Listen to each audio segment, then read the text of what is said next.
Ne me cherche plus là-bas, oh. Dieu a changé mon adresse, oh. Ne me cherche plus là-bas, oh.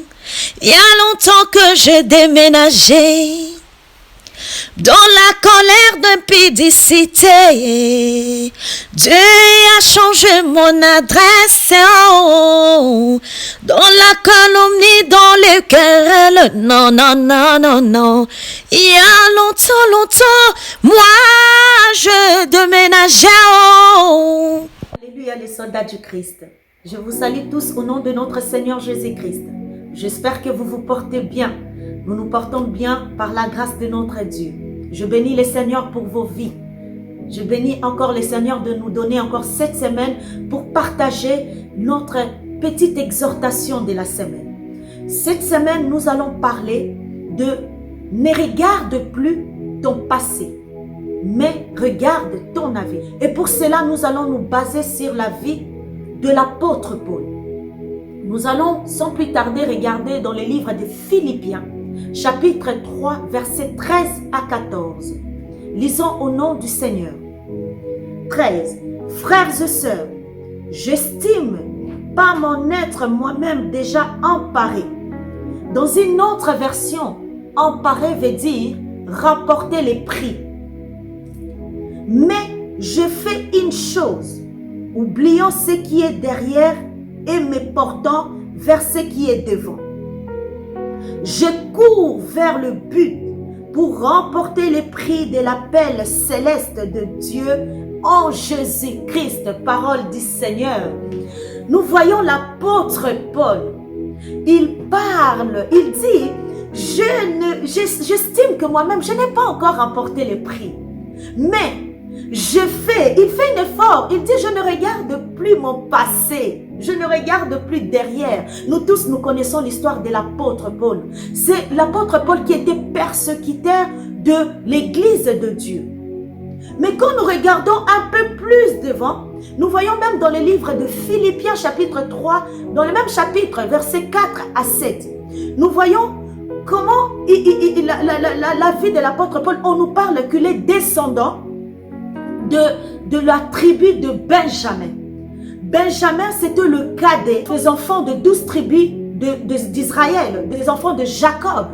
Benjamin venait juste après Joseph. Alors, on voyait que l'apôtre Paul était le descendant de Benjamin, de cette tribu-là. Et que par rapport à la loi, à l'époque, tout ce que l'apôtre Paul faisait, parce qu'il était lui-même descendant de Benjamin, si vous voulez, je peux lire, il dit, pourtant moi-même, je pourrais mettre ma confiance dans ma condition. Mais, si quelqu'un le peut plus encore, j'ai été circoncis le 8e jour, je suis issu du peuple d'Israël, de la tribu de Benjamin, hébreu né de Hébreu. Et en ce qui concerne la loi, j'étais pharisien. J'étais pharisien du point de vue du zélé, j'étais persécuteur de l'église. Par rapport à la justice de la loi, j'étais irréprochable. L'apôtre Paul dit, par rapport à la justice de la loi, à cette époque-là, il était irréprochable. Donc ce qu'il faisait par rapport à la loi était juste. Mais nous voyons là où que ce n'était plus devenu juste. C'est quand Christ, dans le livre de Matthieu chapitre 17, vous pouvez lire chez vous, quand Christ est venu, il dit, je ne suis pas venu abolir la loi, mais je suis venu pour l'accomplir. Christ est venu pour accomplir la loi. Alors, nous voyons ici l'apôtre Paul qui était persécuteur de l'église de Dieu. Il assassinait le prophète, tout ce qui parlait de Christ, il est persécuté. Mais quand le Seigneur s'est rencontré avec l'apôtre Paul, il a transformé sa vie. Il a changé sa vie. Et que plus tard lui-même, il dit, j'estime que je n'ai pas encore rapporté les prix, mais je ne regarde plus mon passé, je ne regarde plus derrière. Oh, Hosanna! Bien-aimés, je vais vous dire, le soldat du Christ, que ne regarde plus derrière vous, ne regarde plus votre passé.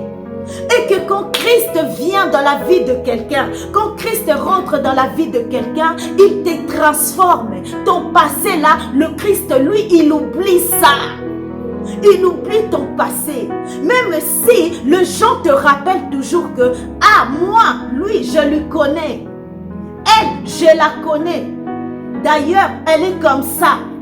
D'ailleurs, là-bas, là, on le connaît. C'est un voleur. Non, non, non, non, non, dis-lui, tu me connaissais, mais tu ne me connais plus, car Christ est en moi. Christ m'a sauvé. Christ, je suis né de nouveau en Christ. Ton passé n'est plus un sujet.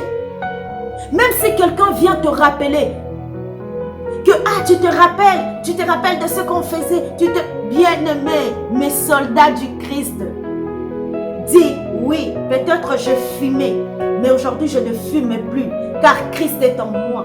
Il a enlevé le goût de la nicotine. Peut-être je buvais, oui, peut-être je mets l'ambiance, étant que je mets l'ambiance, je mets les femmes, je mets les hommes, mais aujourd'hui Christ en moi, je suis une nouvelle créature. Donc, je suis comme l'apôtre Paul. Je ne regarde plus mon passé, mais je regarde mon avant. Je regarde ce que le Seigneur a préparé pour moi devant moi. Mon passé là n'est plus dans mes pensées à moi, n'est plus dans mes pensées là, ça ne me dit plus rien. Regarde-moi ce que je suis aujourd'hui. Même si quelqu'un te rappelle, il te dit, je te connais, tu étais un voleur, on volait ensemble. Oui, tu me connaissais. C'est comme l'apôtre Paul. Oui, on lui connaissait, il persécutait l'église de Dieu. Mais c'est lui qui est devenu le plus grand apôtre que la Bible nous parle. Tu seras grand. Ce qui est devant toi, il n'y a que Dieu qui sait. Ce qui est devant toi, le Seigneur, il préparait pour toi quelque chose de merveilleux. Car il dit, celui qui vient en moi, celui qui vient en moi, j'enlève la honte. La honte, ceux qui sont en Christ ne sont plus dans la honte du passé, dans la honte des choses que nous faisions avant. Car Christ nous a rachetés à un prix qui n'a pas de prix, son sang. Il a versé son sang. Il a versé son sang. Voici qu'il rentre dans la vie de l'apôtre Paul. Et l'apôtre Paul dit que je cours pour apporter le prix. Le prix, je cours. Soldat du Christ, que personne ne vient t'embrouiller. Que personne ne vient t'amener les pensées de derrière, les pensées d'avant. Que personne ne vient te faire se souvenir de ton passé. Non, que personne. Regarde l'avant. Regarde ce que Christ a préparé pour toi. Regarde ce que Christ, là où il t'attend. Il attend, le Seigneur, il veut que tu rapportes le prix. Tu rapportes le prix. Comme l'apôtre Paul dit, je ne regarde plus mon arrière, mais je regarde l'avant. Personne est encore dans la perfection. Personne n'a encore rapporté les prix. Mais nous courons vers la perfection qui est Christ. Ce que je vais te dire, tu es spécial devant les yeux de Dieu. Tu es spécial pour Jésus. Tu es spécial pour ton Père céleste. Alors que personne ne te dise le contraire. Ne te laisse pas envahir dans ton souvenir des pensées que, est-ce que parce que je fais ça, c'est pour ça? Non. Non. Christ a effacé tes péchés. Il a effacé nos péchés. Il est venu pour nous donner une nouvelle vie en Christ. Et c'est cette vie-là que nous courons vers pour remporter les prix. Que personne te dise, oui, tu es encore jeune. Que personne te dise, non, tu as encore le temps. Le temps appartient qu'à Dieu. Non. Regarde le prix devant. Regarde le prix devant. On est en train de courir pour remporter le prix. Alors, soldat du Christ, ne t'affaiblis pas. Que ton passé ne te fasse pas rappeler de choses. Mais toi, regarde ton avenir. Ne te rappelle plus le derrière. Que le Seigneur notre Dieu vous bénisse abondamment. Que le Seigneur Dieu bénisse votre semaine. Je vous embrasse.